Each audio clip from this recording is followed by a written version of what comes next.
Good morning વિદ્યાર્થી મિત્રો. હવે આપણે નવા ચેપ્ટરની શરૂઆત કરવા જઈ રહ્યા છીએ. ચેપ્ટર નંબર 10 રેખાઓ. રેખાઓ મિત્રો એકદમ નવું ચેપ્ટર, જેમાં આગળ કોઈ શું ભણ્યા નથી. હા, આગળના ધોરણ અથવા આગળના 9-10 ની વાત કરીએ તો એમાં કેટલું બેઝિક આપણે ભણી ગયા છીએ. એ બેઝિક ની વાત કરીએ તો બેઝિક ની અંદર પહેલો ટોપિક હતો બે બિંદુઓ વચ્ચેનું અંતર. બે બિંદુઓ વચ્ચેનું અંતર, જેને આપણે કહેતા હતા અંતર સૂત્ર. એટલે કે જો a of x1 y1 અને b of x2 y2 હોય તો ab બરાબર અંડર રૂટ સૂત્ર આવતું હતું x1 x2 નો હોલ સ્ક્વેર y1 y2 નો હોલ સ્ક્વેર, અને ab સ્ક્વેર બરાબર x1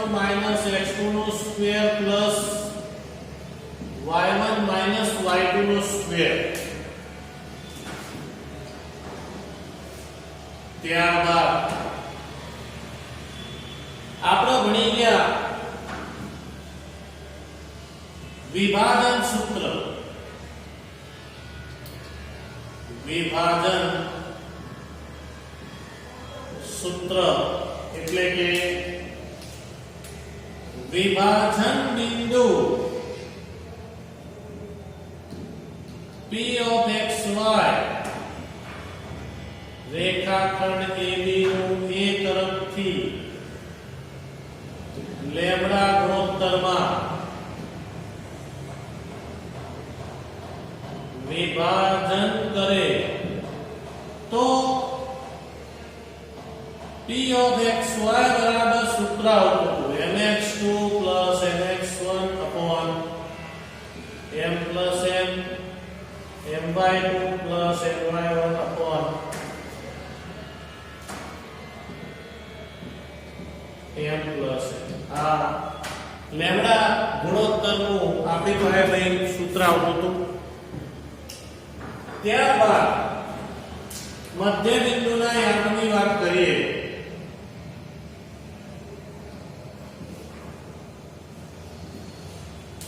તો રેખાખંડ AB ના અંત્ય બિંદુઓ A of x1 y1 અને B of x2 y2 હોય તથા મધ્ય બિંદુ M હોય તો M ના યામ x1 plus x2 ભાગ્યા 2 y1 plus y2 ભાગ્યા 2.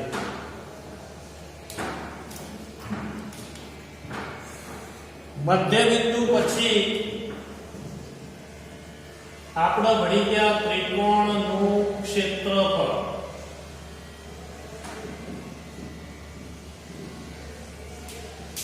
ત્રિકોણનું ક્ષેત્રફળ એટલે ત્રિકોણ ABC ના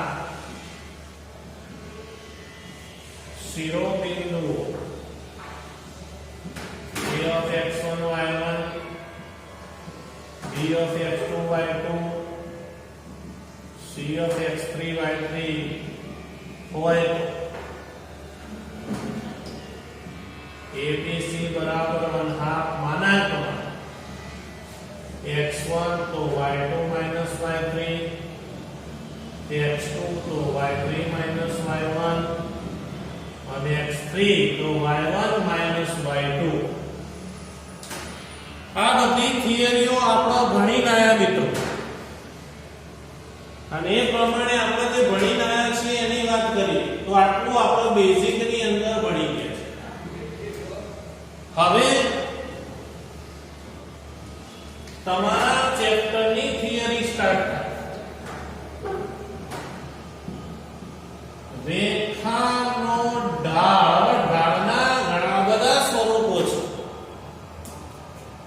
એમાં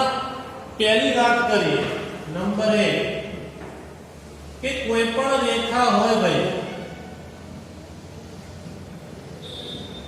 એ x અક્ષ ની ધન દિશા સાથે થીટા માપનો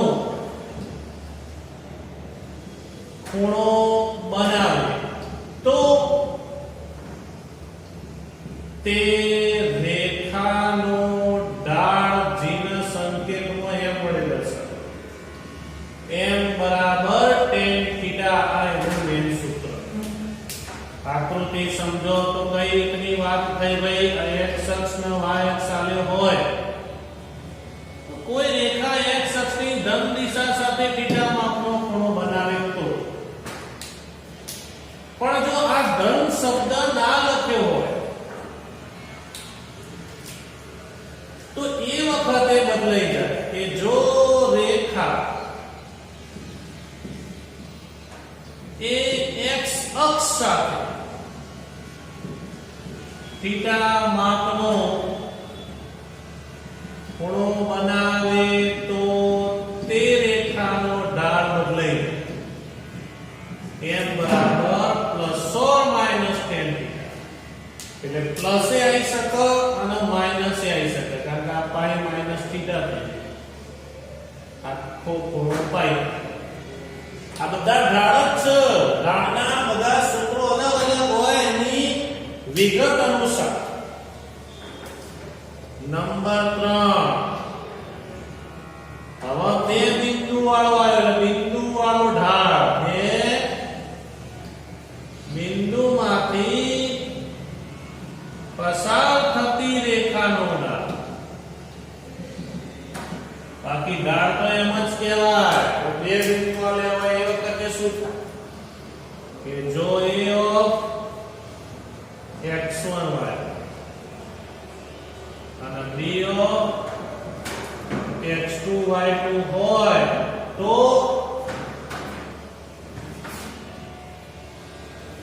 रेखा को के रेखाखंड को y2 minus y1 upon x2 minus x ध्यान रखो y2 minus y1 upon x2 minus x1 બીજું માઈનસ બીજું પહેલું માઈનસ પહેલું આ બે બિંદુમાંથી પસાર થતી રેખાના ઢાળની વાત કરે બધા ઢાળ છે ને ઢાળની ચર્ચા કરી લઉં છું કેવા પ્રકારની રેખા હોય તો કેવા પ્રકારનો ઢાળ હોય એની હું તમને ચર્ચા કરી રહ્યો છું ચલો ત્યારબાદ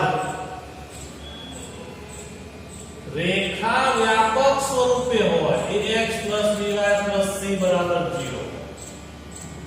તો આવી રેખાનો ઢાળ m બરાબર શું થાય -a/b એટલે x નો સહગુણક ભાગ્યા y નો સહગુણક -a તો આ ધ્યાન રાખજો ભાઈ તો જ્યારે આવી પરિસ્થિતિ આવે આ ઢાળના બધા અલગ અલગ સ્વરૂપ છે એટલે ટોટલ આ બધા જ ઢાળ કેવા કહેવાય સરખા ધેટ ઇઝ m બરાબર tan થીટા કો બરાબર y2 y1 upon x2 x1 को કે પછી -a/b को all ढाल are equal all slope are equal slope એટલે ઢાળ આ વાત થઈ ગઈ ઢાળની હવે ઢાળની શરતો કેવી શરતો કે ભાઈ બે રેખાઓ સમાંતર હોય તો શું થાય ઢાળની શરત બે રેખાઓ લંબ હોય તો શું થાય ઢાળની શરત તો આ બધી ઢાળની હવે શરતની વાત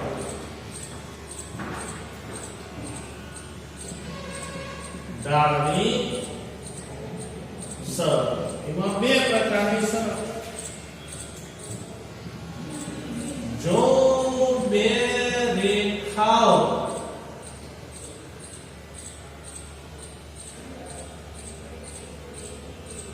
L અને M સમાંતર હોય એટલે કે L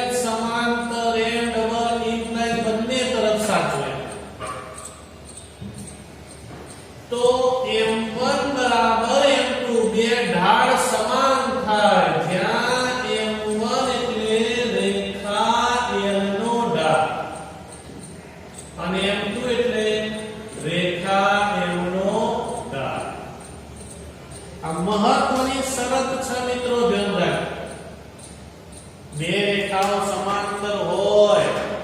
તો બે ઢાળ સમાન થાય અને બીજું બે રેખાઓ પરસ્પર લંબ હોય એટલે કે L લંબ M તો ડબલ ઇમ્પ્લાઇઝ બે ઢાળનો ગુણાકાર થાય -1 તો જો એઝ ઇટ ઇઝ જ્યાં M1 એટલે રેખા L નો ઢાળ પહેલી રેખા L નો ઢાળ અને M2 એટલે રેખા M નો ઢાળ એટલે આપણે કહી શકાય કે વિરોધીનો વ્યસ્ત એક ઢાળના કરતા બનાવ -1/m2 થઈ જાય અને m2 ના કરતા બનાવ -1/m1 થઈ તો આ ઢાળની શરત થઈ ગઈ હવે બે રેખાઓ એકબીજાને છેદતી હોય ભાઈ તો એ વખતે બે રેખાઓ વચ્ચેના ખૂણા શું થાય આ સ્ક્રીનશોટ લઈ લો પેલા આટલો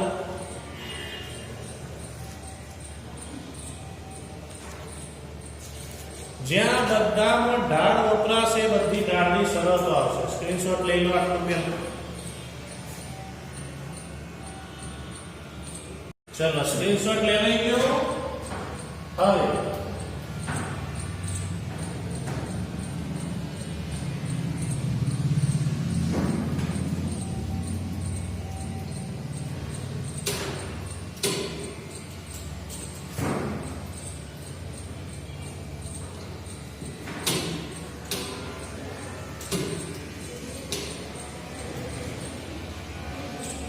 જો બે રેખાઓ વચ્ચેના ખૂણાનો માપ વચ્ચેનો ખૂણો અને એનો પાછું બે પ્રકાર કે જો એક રેખા એક અક્ષને લંબ હોય અને બીજી રેખા આ રીતે હોય તો એના વચ્ચે જે થીટા ખૂણો બને કારણ કે આ x અક્ષની ધન દિશા બને 90 બને 90 ખૂણો બને એટલે m બરાબર tan 90 આવે કે એટલે એક ઢાળ ના હોય એટલે જો એક રેખા m x અક્ષને લંબ હોય તથા બીજી રેખા m એ રેખા L ને છેદતી હોય એવા સંજોગોની વાત છે તો બંને વચ્ચે બનતો ખૂણો થીટા હોય તો એ વખતે સૂત્ર બદલાઈ જાય એવું બદલાઈ જાય જો બંને વચ્ચેનો ખૂણો આલ્ફા હોય તો આલ્ફા બરાબર π/2 - થીટા જ્યાં પહેલો જે ખૂણો હતો m1 એ અવ્યાખ્યાયિત થઈ ગયો કારણ કે x અક્ષની ધન દિશા સાથે 90 ખૂણો બનાવો વ્યાખ્યાયિત તો m2 એટલે શું થઈ ગયો સીધો tan થીટા એટલે થીટા તમારું મૂકી દેવાનું આ જે ખૂણો હોય અહીંયા મૂકી દેવાનો આ ખૂણાને આપણે આલ્ફા કહી દીધું આ જે ખૂણો હોય અહીંયા મૂકી દેવાનો x અક્ષની ધન દિશા અને એ શોધાઈ જાય અહીંયા ભરી દેવાનો આની મદદથી મને થીટા મળશે કે ભાઈ આ tan થીટાનો પાછો આપણો રેખાના ઢાળ વડે સરખાઈ દો એટલે થીટા મળી જાય એ થીટામાં બંનેનો જે ચોપડીમાં ઉલ્લેખ નથી કર્યો મિત્રો આમે એક વધારાની થિયરી લખાઈ છે હવે બંને રેખાઓ એકબીજાને છેદતી એટલે x અક્ષ લંબ ના હોય જો એક રેખા x અક્ષને લંબ ન હોય તેવી બે રેખાઓ L અને M વચ્ચેનો ખૂણો આલ્ફા હોય તો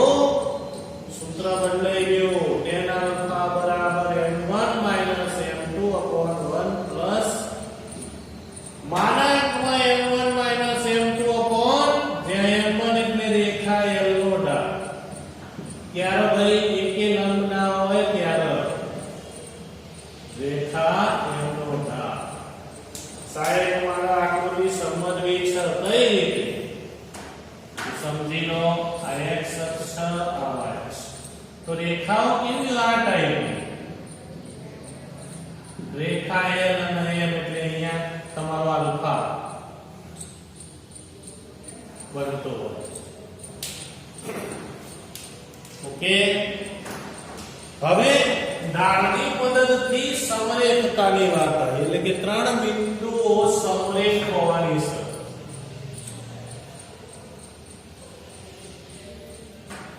ત્રણ બિંદુઓ સમરેખ હોવાની શરત મદદ લેવાની ઢાળની મદદ.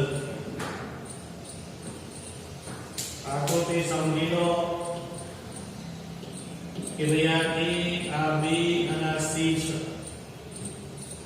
આના આયામ x1 y1 છે, આના આયામ x2 y2 છે અને આના આયામ x3 y3 છે. એટલે જો a of x1 y1 b of x2 y2 અને c of x3 y3 સમરેખ હોય તો અને તો જ બંને તરફ સાચું. રેખા AB નો ઢાળ બરાબર રેખા BC નો ઢાળ. ત્રણ પૈકી AB BC ને AC કોઈ બે રેખાનો ઢાળ સમાન હોય તો ABC શું થાય? સમજણ પડી? AB અને BC નો ઢાળ સમાન હોય તો ABC સમરેખ થાય આ ઢાળની મદદથી તમે કહી શકો.